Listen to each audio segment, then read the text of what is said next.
ಇನ್ನು ರಾಧಿಕಾ ಅವ್ರದ್ದು ನಾವು ಫಸ್ಟ್ ಸ್ಮಶಾನಕ್ಕೆ ಹೋದಾಗ ಮಾಡಬೇಕು ಅಂತ ರಮೇಶ್ ಸರ್ ನಾನಿಬ್ಬರು ಒಂದು 6:30-7 ಗಂಟೆಗೆ ಹೋದ್ವಿ. ಪಾಪ ಹೋಗಿ ಹಾಗಾಯ್ತು ಹೀಗಾಯ್ತು ಹಂಗಾಯ್ತು 10, 11, 12 ಆಯಿತು, ನಮ್ಗೆ ಕೈತಾನೆ ಇಲ್ಲ. ನಮ್ಗೆ ಯಾಕೆ ಅಂತ ಕೇಳಿದ್ರೆ ರೆಡಿ ಆಗ್ತಿದ್ದಾರೆ ಸರ್ ಅಂದರು. ಆಮೇಲೆ ಹೌದು ಅಂದ್ಬಿಟ್ಟು ನಾವು ಹೋಗಿ ಹೊರಗೆ ಮತ್ತೆ ಎದ್ರಕೊಂಡ್ವಿ. ಹೊರಗಡೆ ಹೆಂಗಪ್ಪ ಕೂತ್ಕೊಳ್ಳೋದು, ಕಾಕ್ಸ್ಟೋನ್ ಸ್ಮಶಾನ ಬೇರೆ, ಅಲ್ಲೆಲ್ಲ ಖಾಲಿ ಆಗ್ಬಿಟ್ಟಿದ್ರು ಪಾಪ, ಆತ್ಮಗಳು ಯಾವೂ ಇರಲಿಲ್ಲ. ಇವ್ರು ರೆಡಿಯಾಗಿ ಈಚೆ ಬಂದ ತಕ್ಷಣ ಬಂದ ತಕ್ಷಣ ಅವೆಲ್ಲ ಪ್ರೇಕ್ಷಕರು ಆಗ್ಬಿಟ್ಟಿದ್ರು ಪಾಪ ಇವ್ರನ್ನ ನೋಡಕ್ಕೆ, ಎಲ್ಲ ಆತ್ಮಗಳು. ನಮಗೇನೆ ಭಾಳ ಖುಷಿ ಆಯ್ತು ಅದನ್ನು ನೋಡಿ. ಇಷ್ಟು ಅಂದರೆ ಸುಮಾರು ನಾವೆಲ್ಲ ಕೇಳಿದ್ವಿ ಯಾವ್ಯಾವುದನ್ನ ಬೇರೆ ಥರದ್ದು ಈ ಮಾಸ್ಕ್ ಮೇಕಪ್ ಅದಕ್ಕೆ ಇದಕ್ಕೆ ಲ್ಯಾಟೆಕ್ಸ್ ಮೇಕಪ್ಗೆಲ್ಲ ಒಂದಷ್ಟು ಇರುತ್ತೆ ಅಂತ. ಇವರು ಪ್ರತ್ಯಕ್ಷ ಒಂದೊಂದು ದಿವಸ ಶಾರ್ಟೇ ತೆಗಿಲ್ಲ ಅಂತ ಕಾಣುತ್ತೆ ಅಲ್ವಾ? ಬೆಳಗಿದ್ದೇವ 3:30 ನೀವು ಹಂಗೆ ಹೋಗಿದ್ದೀರಾ. ಪ್ರಾಬ್ಲಮ್ ಆಗಿದ್ದಲ್ವ ಒಂದು ಆತ್ಮಗಳಂಗಾರ ನಿಮ್ಮ ಹತ್ರಕ್ಕೆ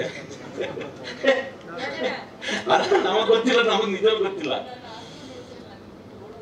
ಹೌದು, ಹಂಗೆ ಆವಾಹನೆ ಮಾಡಿಕೊಂಡು ಆ ಥರದ್ದು ನಿಜವಾಗ್ಲೂ ನೆನ್ನೆ ಶೋ ನಾನು ನೋಡಿದಾರೆ ಸುಮಾರು ಜನ. ಅದೇ ನಾವು ಹೇಳ್ದಂಗೆ ಈ ಭೈರಾದೇವಿ ಈ ಸಬ್ಜೆಕ್ಟ್ ಆಗ್ಬೋದು, ಈ ಥರದ ಪಾತ್ರ ಆಗ್ಬೋದು, ಇದನ್ನು ಸೃಷ್ಟಿ ಮಾಡಿದಂಥ ನಮ್ಮ ಡೈರೆಕ್ಟರ್ಗೆ ಆಗ್ಬೋದು. ಆಮೇಲೆ ಇದನ್ನ ನಾವು ಇದು ಬರೀ ಇಲ್ಲಿಗಲ್ಲ, ಇದು ತುಂಬ ಜರ್ನಿ ಮಾಡಿಸುತ್ತೆ ನಮ್ಗೆ ಎಲ್ಲರೂ. ಎಲ್ಲೆಲ್ಲೂ ಕರ್ಕೊಂಡೋಯ್ತು.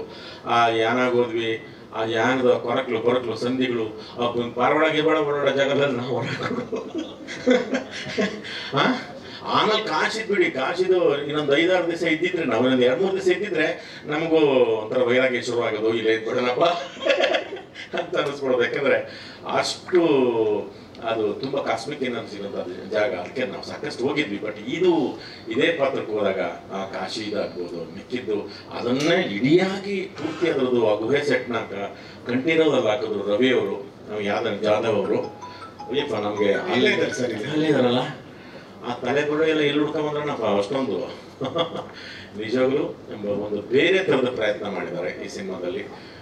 ಹಾಗಾಗಿ ನೆನ್ನೆ ನೋಡಿದವ್ರಿಗೆಲ್ಲರೂ ಒಂದು ರೀತಿ ಇಷ್ಟ ಆಗಿದೆ. ಅನ್ನೋರಿಗೆ ಕಂಗ್ರ್ಯಾಚುಲೇಷನ್. 25 ವರ್ಷ ಆಯ್ತಲ್ವಾ ಎಂತೆಂಥ ಪಾತ್ರಗಳು ಮಾಡಿದ್ರು ನೋಡಿ.